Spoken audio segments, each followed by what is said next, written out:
தித்தித்திடுமா இல்லை தீ என்ற சொல் சுட்டுவிடுமா அடவும் பேரை இங்கு நான் சொல்வதால் பூ பூக்குதே ஆச்சரியமா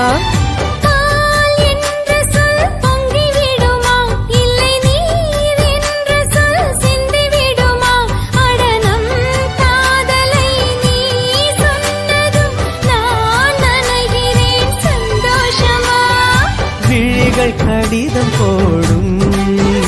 அதை இதயம் படித்து ரசிக்கும் இது மௌன ராகமா மயக்க வேதமா காதல் கேள்வி கேட்கும்